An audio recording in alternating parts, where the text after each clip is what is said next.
Send it right back to Mary. That weekend forecast makes me so happy, Russ. Thank you so much. 8:17 now on Breakfast Television. 6 service members killed in a military helicopter crash off the coast of Greece will be honored in a somber ceremony today at CFB Trenton. The body of Abigail Cobra was pulled from the water following the April 29th accident. 5 others are still missing and are presumed dead. Prime Minister Justin Trudeau is expected to attend the ceremony. The Department of National Defense says despite the challenges presented by COVID-19, it's committed to a dignified and respectful repatriation.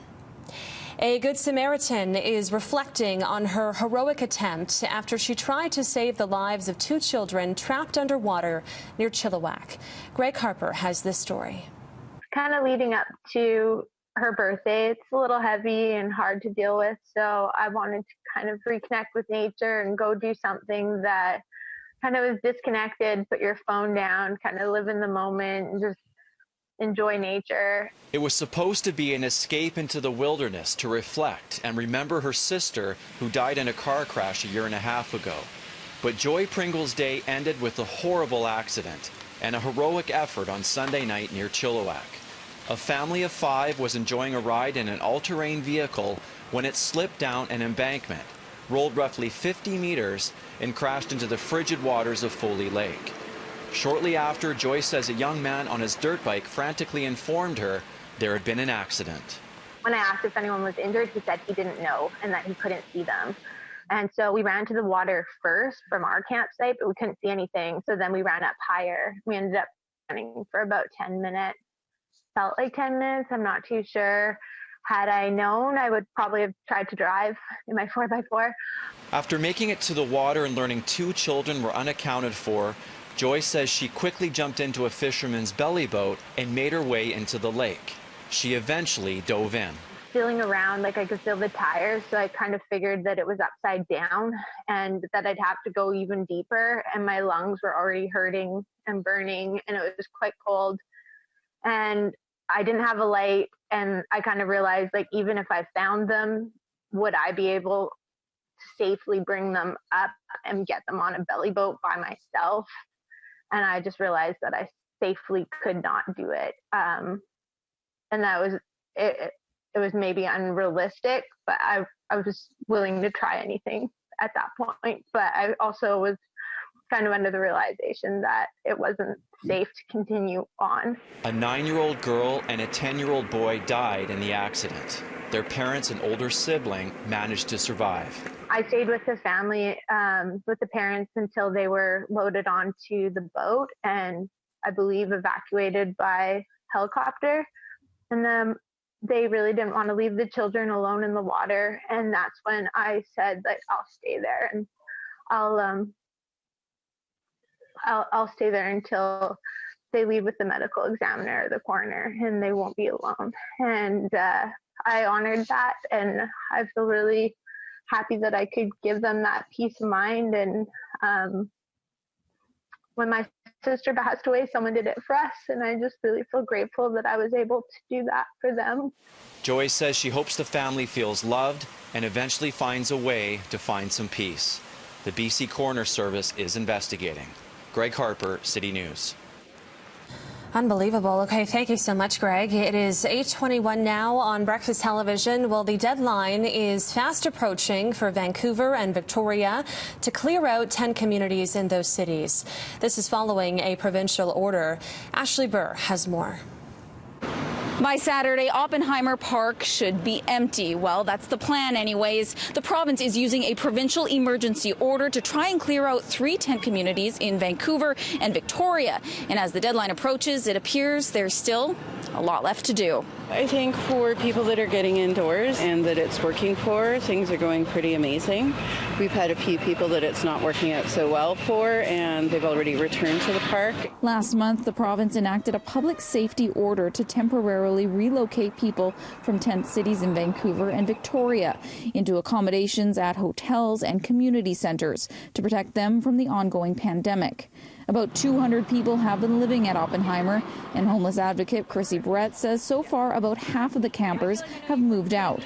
but there have been a select few who have subsequently moved back. They weren't told that they couldn't have pets, so they had 2 small dogs, came back and were returned, and one, I guess the no guest policy just didn't work for them and they felt too isolated. So this is where it all happens. In Victoria, the province is opening a 45-bed emergency response center at the Save on Foods Memorial Centre. It will house some of the 350 people living in 2 tent encampments at Topaz Park and along Pandora Avenue. People will start moving in on the weekend with the eventual goal of finding more permanent housing in the coming months. What we like about these is that they create privacy and it's respectful housing. Many of our shelter sites are mats on the floor because they're temporary or cots. So this is really exciting. Saturday is the set date to clear the camps, but according to the Minister of Social Development and Poverty Reduction, there may be some flexibility. We hear a lot about the May 9th date, which is the date of the order moving forward, and just to assure people that the commitment we have is that everybody who is in Pandora and Topaz, we will be doing one-on-one evaluations. We will be looking at what the best possibilities and opportunities are for people, and that work will continue in the coming days moving forward, including past May the 9th.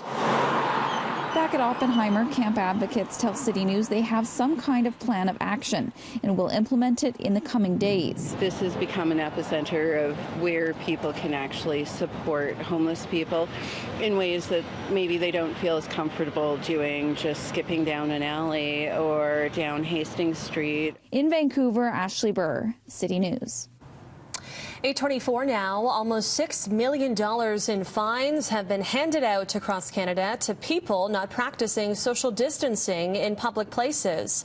According to Policing the Pandemic, a website run by 2 criminology researchers, more than 4,500 people have been ticketed or charged, accused of breaking emergency pandemic orders. The majority of offenses are in Quebec, where more than 3,000 tickets have been issued. People have also been fined in Ontario, Nova Scotia, and Alberta. U.S. President Donald Trump says a White House task force on COVID-19 will start to wind down at the end of the month, despite warnings a second wave could be coming. Well, because we can't keep our country closed for the next 5 years. You know, you could say there might be a recurrence, and there might be, and, you know, most doctors or some doctors say that it will happen, and it'll be a flame, and we're going to put the flame out. Yesterday, Trump toured an Arizona factory where N95 masks are made. He did not wear one despite factory rules. As for the winding down of the task force, Trump says they'll still take advice and updates from medical experts. His focus is on safety and getting the economy going again. The U.S. has over 1.2 million cases of COVID-19. 71,000 people have died as a result of the pandemic. And for the first time in 115 years, the New York City subway was shut down overnight for COVID-19 cleaning. All 472 stations were impacted. Workers disinfected trains as the Transit Authority tries to make the subway system safer during and after the pandemic. Service resumed this morning. It's a police takedown you don't see every day, and some are wondering if it was even necessary. Tara Overholt reports.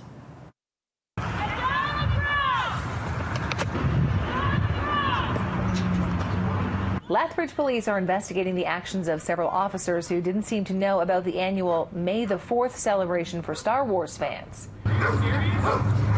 When police responded to 911 calls about a firearm, they found a woman in a stormtrooper's costume holding a plastic gun. She was directed to drop the gun and did so. Lethbridge police say the woman did not initially comply with orders to get on the ground. The video shows the woman getting to her knees and a few seconds later laying on the ground with the police around her. She is an employee of a Star Wars and Marvel-themed business in the parking lot where she was detained. Bro, I thought she was promoting here. She is promoting here. This is ridiculous. She works for you. Yeah. She received a minor injury from the incident but was not charged. Her workplace says she was shaken by the incident. The investigation into officers' actions was ordered after the video circulated on social media. Lethbridge police will provide an update after the investigation concludes. All right, I guess they're not Star Wars fans. It is 8:27 now on Breakfast Television. We're going to take a break. We'll have more news ahead. Stay with us. The street lights in the city.